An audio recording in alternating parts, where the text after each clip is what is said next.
In this session, we are going to discuss about the types of set. In that, the first one is the empty set. What is meant by the empty set? The set which does not contain any elements, we call it as an empty set. And this empty set is denoted by like this because it does not contain any elements. Just we denote it like this, and this empty set we call it as an null set or void set. We can call in any of the way. We call it as an empty set, null set or void set, and it is represented by this symbol, or you can denote like this also. This all indicates the empty set. What is meant by the empty set? The set does not contain any elements, we call it as an empty set. Let us consider an example. The set of x such that 1 less than x less than 2, and here x is a natural number.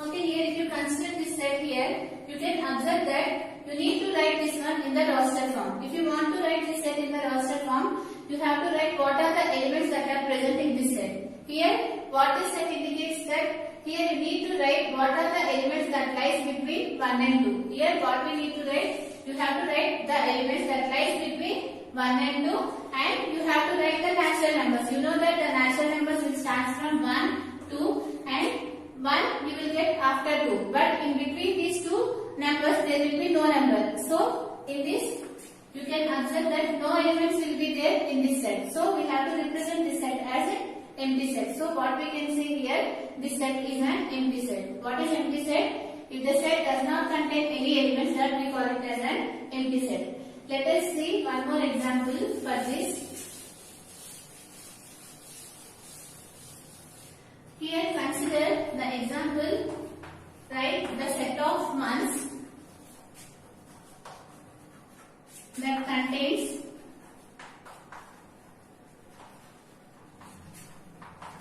greater than 35 days. Let us consider this set. You need to write what are the months that is having more than 35 days. You know that there is no month that is having more than 35 days. In a month there will be 30 or 31, and in February it may be 28 or 29 based upon the leap year, but you did not get the month that contains more than 35 days. So here in this no element is present in this set, so we can say that it is an empty set.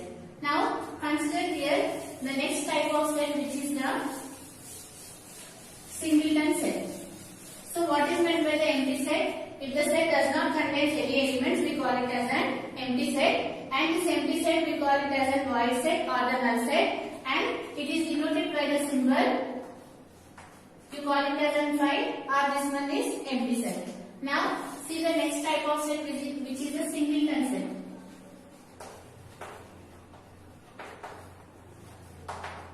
What is singleton set? Singleton set means if the set contains only one element, we call it as a singleton set.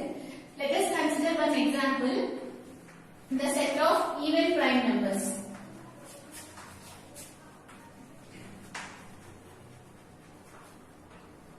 You need to write what are the elements that are present in this set. So here, you know that what is an even prime number? You know that only one prime number exists, which is even, that is 2. Here, you can observe that in this set only one element is present. So we can say that it is a singleton set. What is meant by the singleton set? If the set contains only one element, we call it as a singleton set. So if you can consider this as an example. If you want to find the set of even prime numbers, you know that in the prime numbers only 2 is the even number. So we can say that it is a singleton set. Now consider one more example, the set of x such that 0 less than or equal to x less than 1. Here x is an whole number. Let us consider this set here. Here what we need to write here, we need to write what are the elements that lies between 0 and 1. Between 0 and 1, what are the elements that lies, we need to write it. So here write how many elements that are present in between 0 and 1. You know that the whole number starts from 0 and 1. In between these two numbers, no element will be present, and here we have included here equality symbol. That means here you can include here 0. So what are the element that is present here? 0. Since here equality symbol is not there, you should not consider 1. Now here, what are the elements that are present in this set? 0 is the one element that are present in this set. So we can say that it is a singleton set because here only one element is present. Now see the next one, which is the universal set. So what is meant by the empty set? If the set does not contain any elements, we call it as an empty set. And what is meant by the singleton set? If the set contains only one element, we call it as a singleton set. And the next one is the universal set.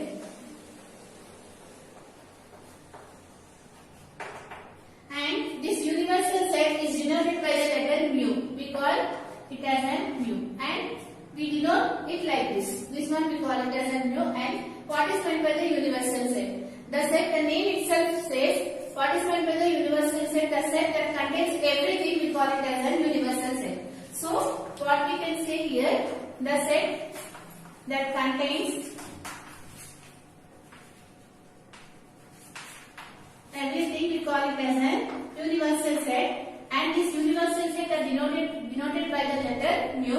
And after that, let us consider one example to understand what is meant by the universal set. Let us consider few sets here. A is equal to the set of the students of class 10A. And let us consider one more set, which is C, the set of the students of class 10B. And here let us consider one more set, the set of the students of class 10C. Let us consider these sets here. Here what will be the universal set?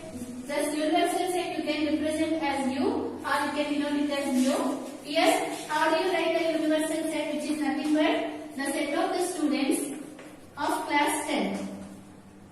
Right? This is the universal set. In this, all these sets are present. So, what is meant by the universal set? A set that contains everything. We call it as a universal set. And you can observe that these are the sets that are present in this universal set. And we can represent this universal set in the form of the rectangle. If you want to represent the representation of sets in the form of the diagram, we call it as a Venn diagram.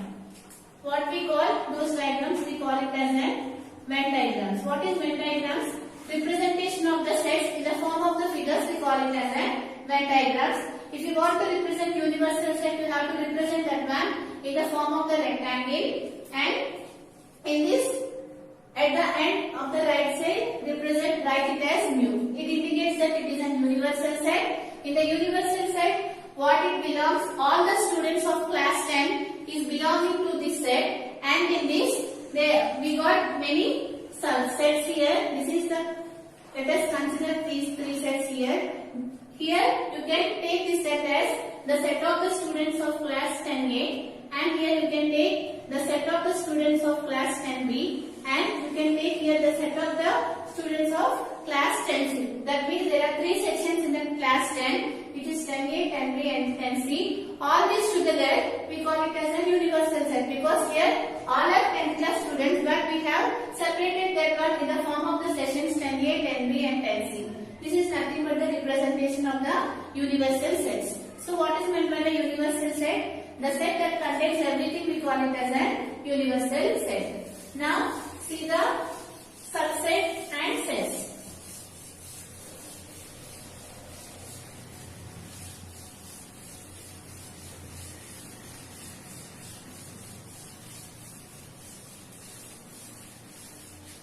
Or you can consider one more example for the universal set. Let us consider the universal set as the set of natural numbers.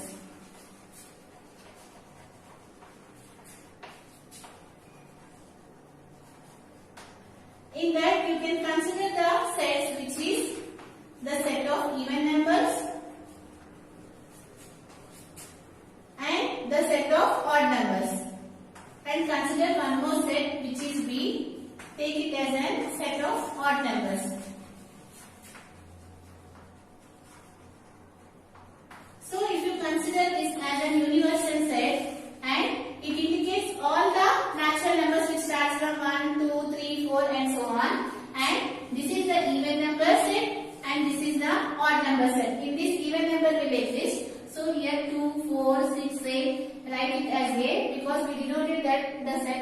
A, and here this set as B, which is the set of the odd numbers, and 1, 3, 5, 7, 9, and all these together we represented in a universal set. Like this you can represent in the form of the Venn diagram. Venn diagram is nothing but representation of the sets in the form of the diagrams. We call it as an Venn diagrams.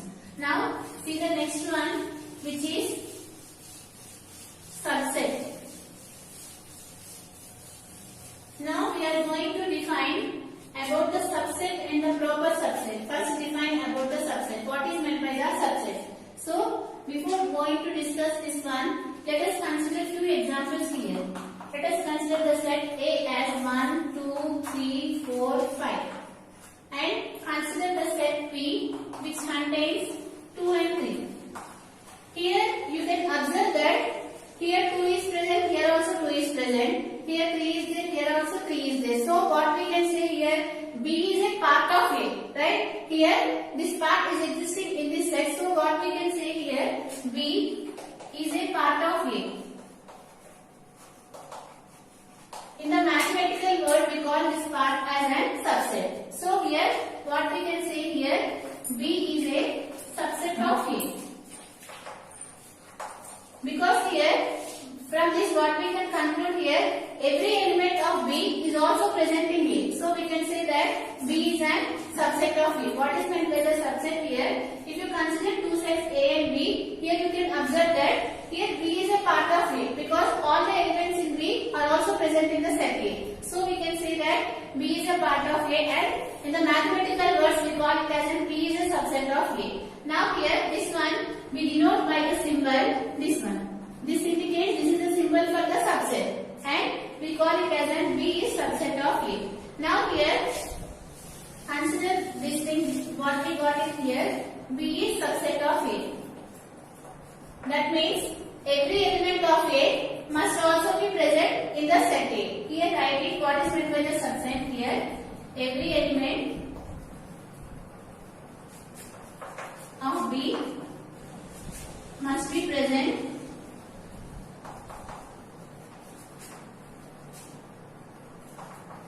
in every element of A.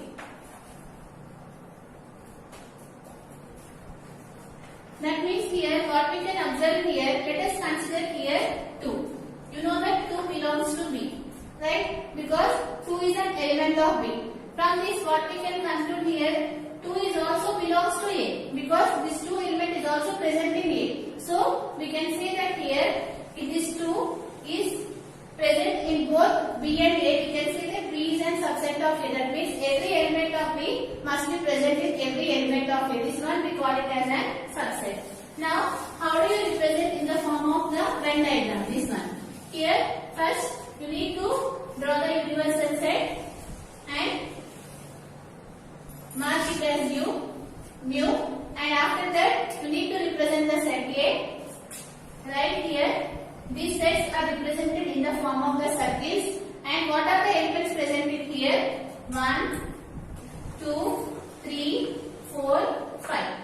Right? These are the elements that are present in the set A. Now, you need to represent the set B which contains 2 and 3. You know that B is a part of B, B is a part of A, and B is a subset of A. How do you represent? Just you need to represent here one more circle. You know that 2 and 3 are present. So, write it here B, and what are the remaining elements left out here? 1, 4 and 5. This is the represent of B subset of A. That means every element of B is also present in every element of A. That we call it as a subset. Like this we have to represent in the form of the Venn diagrams. Now see here one more example. What we have told what is meant by subset. Every element of B must be present in every element of A. That we call it as a subset. Now consider one more set here. Let us consider A is equal to 4, 5, 6. And let us consider one more set which is again 4, 5, 6. Here you can observe that what is the definition of the subset. Every element of A must be present in every element of B. Here you can observe that 4 is present here and 4 is also there. Here 5 is there. There also 5 is there. Here 6 is there. Here also 6 is there. From this, you can say here every element of A is also present in every element of B. So we can say that here A is subset of B, right? Because every element of A is also present in this set, so we can say that A is subset of B. From this, what we can conclude, every set is a subset of itself. Suppose consider here the same set here A is equal to 4, 5, 6, and consider here one more set which is A is equal to 4, 5, 6. You know that these elements are present in the set A. From this we can say that A is subset of A. Every element is a subset of itself. This one is very important bit. Every element is a subset of itself. If you consider the set B, B is subset of B. Right? Now, consider the definition of proper subset. There is some small difference in between the subset and the proper subset. Here the next one is the proper subset. What the proper subset says here, if you consider the set A is equal to 1, 2, 3, 4, 5. Let us consider the set B as 4 and 5. Here you can observe that B is a subset of A because every element of B is present in the set A. So we can say that here B is a subset of A, and just now only we discussed this is a symbol for subset. Here what is meant by the proper subset is nothing but there should be at least one element that is present in the set A, but it should not be present in the set B. So here you can observe that here 3 is present in the set A, but 3 does not exist in the set B. So we can say that B is a proper subset of A. This is the meaning of proper subset, or otherwise you can get clarification here.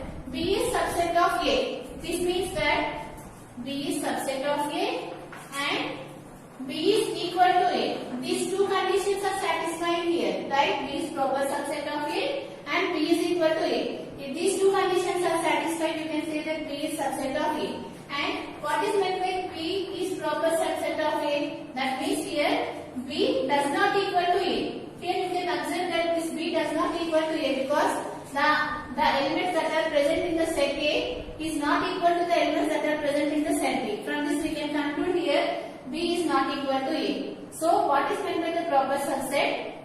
Every element of B must be present in the set A, but there should be at least one element in set A that should not exist in the set B. Now consider one more example of the proper subset. Here consider the set here, the set of alls, which is, you know that it is A, E, I, O, U. And now consider the set of alphabets. Here let us consider the set as A. You know that what are the alphabets A, B, C, D and so on, and last you will get Z. These are the set of the alphabets. Here you can observe that every element of B is also present in the set A, because here A will exist, here also you will get A, here E is there, here also you will get E, and you know that A, E, I, O, U, these all elements are present in the set A. So we can say that here B is subset of A because every element of B is also present in the set A. But what is meant by the proper subset here? That means there should be at least one element that should be present in A, but it should not exist in the set B. Here you can observe that here B is there, here B is not there. So we can say that B is proper subset of A. This is the definition of the proper subset. What is meant by the proper subset? Every element of A, B must exist in the set B, but there should be at least one element in set A that should not be exist in the set B. This is the proper subset. Next, we are going to discuss about the union of sets.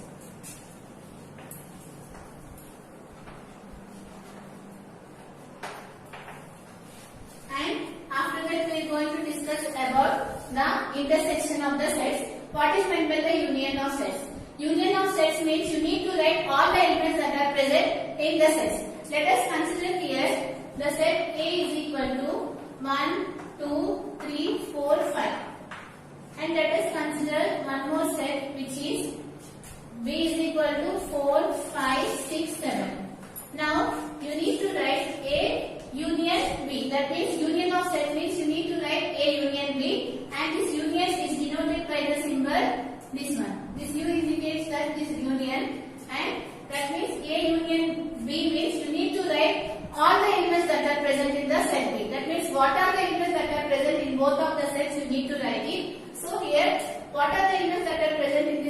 1 and 2 and then 3, 4, 5 and after 6 and after 7. These are the elements that are present in both of these sets. So we have represented this one as A union B. What is A union B? You need to write all the elements that are present in both the sets. This one we call it as an A union B. Now here this one we can represent in the form of the Venn diagram like this. Here suppose you have given the universal set as 1, 2, 3, 4, 5, 6, 7, 8, 9, 10. Let us suppose they have given this is the universal set and you know that the universal set are denoted by the symbol mu and we need to represent here how many sets A and B. So here draw two circles here. This is one circle and this is one circle.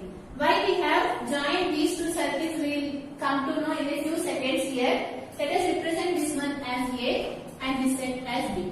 Now you need to write what are the elements that are present in the set A in this circle and you have to write the elements that are present in B, you have to write in this circle. Now if you want to write this one, first you need to know what are the common elements that are present in these two sets. Here you can observe that what are the common elements that are present here. Here 4 is there, here also 4 is there. Here 5 is there, here also 5 is there. These are the common elements that are present in between these two sets. So you have to represent these common elements and the common area. Here you can observe that these two circles are intersecting here at a common area. You know that this is the common area. These two circles are intersecting. So you need to represent these two elements in this area, which is 4 and 5. Right? Because these are the elements that are present in common here.